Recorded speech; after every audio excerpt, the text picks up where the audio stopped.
महत्वाचा आणि लागतोय सकाळपासून तो म्हणजे ट्रम्प टॅरिफ संदर्भातला. आता 50% ट्रम्प टॅरिफ आपल्याला लागू होणार आहे. सिंदूर असेल किंवा आता जे ट्रम्पनी लागू केलेलं टॅरिफ असेल, पंतप्रधान यावरती कुठेच बोलताना दिसत नाही. आज तुम्ही आला तर बोलतं करणार आहे? तुमचा प्रश्न हा देशाच्या दृष्टीने खूप महत्वाचा प्रश्न आहे, कारण ह्याचा फटका हा सर्वसामान्यांना पण बसणार आहे. ट्रम्प आपल्या देशाची म्हणजे मोदींची अक्षरशः थट्टा करतायत, खिल्ली उडवतायत आणि आपण त्यांना अजिबात एक अवाक्षराने सुद्धा उत्तर देऊ शकत नाही आहोत. त्यांना जाब विचारणं तर सोडाच, पण त्यांना एका अक्षराने काही उत्तर देऊ शकत नाही आहोत. शेवटी आपला देश, आपल्या देशाचं सरकार चालवतोय कोण? देशाचं सरकार चालवतोय कोण? आणि म्हणून तुमच्या कदाचित आठवणीत असेल की शिवसेनेचा वर्धापन दिन जेव्हा झाला 19 जूनला, त्यावेळेला मी माझं एक मत व्यक्त केलं होतं की आज आपल्या देशाला पंतप्रधानांची गरज आहे, आपल्या देशाला परराष्ट्र मंत्र्यांची गरज आहे, संरक्षण मंत्र्यांची गरज आहे, गृहमंत्र्यांची गरज आहे. आजचे जे पंतप्रधान, गृहमंत्री, संरक्षण मंत्री आहेत ते भाजपाचे आहेत, कारण ते प्रचारामध्ये जातात. अगदी सिंदूर म्हणजे पेहलगामचा हल्ला झाल्यानंतर सुद्धा मोदीजी आले, पंतप्रधान म्हणून देशाचे असते तर ते पेहलगामला गेले असते, पण ते बिहारला गेले. त्याच्यामुळे हे सगळे भाजपाचे प्रचार मंत्री आहेत. एकूणच हे सरकार अपयशी, असफल आणि असहाय्य आहे. यांना कोणती परराष्ट्र नीती नाही. परराष्ट्र नीती यांची पूर्णपणाने अपयशी ठरलेली आहे. कोणतेही असं खंबीर धोरण नाही. म्हणजे एकदा अमेरिका तिकडनं डोळे वटारत असताना आपले मला वाटतं हे कुठे गेले डोल, रशिया, पंतप्रधान चीनला चाललेत. आता असं म्हणतात, मला माहिती नाही, तुमच्याकडे माहिती असेल की चीन बरोबरचे संबंध हे सुद्धा त्यांच्या मित्रासाठी काहीतरी नवीन दरवाजे उघडतात की काय. पण हे केवळ मित्रासाठी बघताना देशाची वातावत होते, त्याच्याकडे आपल्या सरकारने लक्ष दिलं पाहिजे. आणि एकूणच परत सांगतो की हे सर्वच बाबतीत, विशेषतः परराष्ट्र नीतीमध्ये पूर्णपणे अपयशी ठरलेलं सरकार आहे. सर, क्रिकेट खेळत होते पाकिस्तानसोबत मात्र क्रिकेट खेळलं जाणार आहे, त्याला कुठे विरोध होताना पाहायला मिळत नाही सरकारकडनं. एकीकडे ऑपरेशन सिंदूर बद्दल बोलायचं, क्रिकेटचे सामने नाही, हे या सरकारला काही तशी नीतिमत्ता राहिलेलीच नाहीये.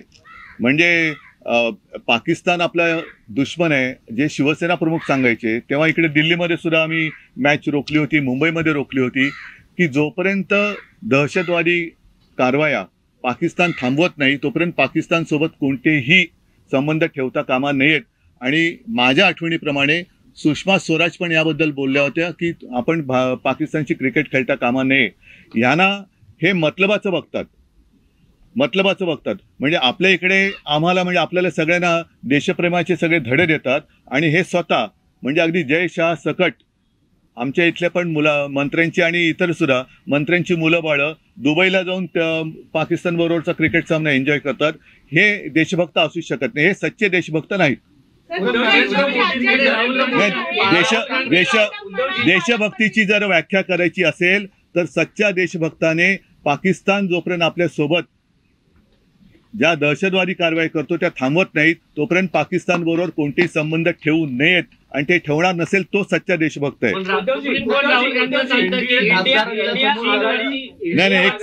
नाही, चीनवरती प्रश्न उपस्थित केले ते राहुल गांधी यांनी, तर त्यांना म्हटले होते की अशा पद्धतीने प्रश्न उपस्थित करणं सच्च्या देशभक्ताचं लक्षण नाही. म्हणून मी म्हटलं होतं ना की हे सच्च्या देशभक्ताचं लक्षण. आता त्याच्यावरती सुद्धा अनेकांनी असहमती दाखवलेली आहे. आता माझं म्हणणं असं आहे की सुप्रीम कोर्टाचा आदर ठेवून घटनेप्रमाणे 10 शेड्यूल 10 प्रमाणे जे काही लोकशाही वाचवण्यासाठीचा जो निकाल आहे त्याला 3 वर्ष झालेली आहेत, अजूनही निकाल लागत नाही. घटनेचा सन्मान आपल्या देशात राखला जातोय की नाही हे सुद्धा संपूर्ण देशातले देशभक्त वाट बघतायत. त्याच्याबद्दल सुद्धा सुप्रीम कोर्टाने आम्हाला अवगत करावे. खासदारांच्या बैठकीमध्ये नरेंद्र मोदींनी बाळासाहेब ठाकरेंचा उल्लेख केलाय आणि त्याचवेळी अमित शहाचं पण कौतुक केलंय. तर तुम्ही कसं पाहताय? नाही, मी काय बघत नाही त्याच्याकडे. इंडिया आघाडी विखुरलेली दिसते आहे, इंडिया आघाडी विखुरलेली दिसते, यासाठी आप इंडिया आघाडीतून बाहेर पडलेला आहे. ममता बॅनर्जींची वेगळी भूमिका आहे.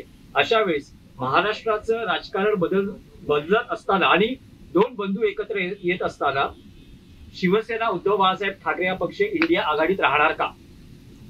पण माझं म्हणणं की अशा कुठे काय अटीतटी शर्ती नाहीच आहेत. त्याच्यामुळे मी म्हटलं ना की आमच्या दोघांचा निर्णय घ्यायला आम्ही दोघंही खंबीर आहोत. ठीक है, दूसरी हाँ, हिंदी में बोलिए। अभी हो गया, बाद में कर रहा हूँ, बस हो गया, आप हिंदी की बात करिए। अमेरिका ने जो टैरिफ भारत पे लगाया है उसके बाद प्रधानमंत्री का एक बयान आया है। उन्होंने कहा है कि देश में किसानों को सबसे ऊपर रखा जाएगा और किसान हित के लिए हमेशा देश काम करेगा। अच्छा। और उन्होंने ये भी कहा है कि देश में कोई कॉम्प्रोमाइज नहीं होगा।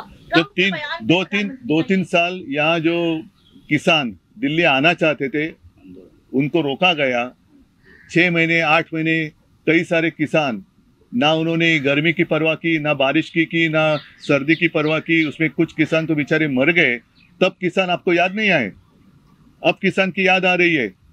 तब अब जो सारे लोग कहते हैं कि मैं तो किसान का बेटा हूं, मैं तो किसान का बेटा हूं, तो ये सब बेटे उस वक्त कहाँ गए थे जब उनके किसान के बेटे, मतलब जब उनके पिताजी अनशन पर बैठे थे, दिल्ली आने नहीं दिया, उनके ऊपर बंदूकें रोकी गई।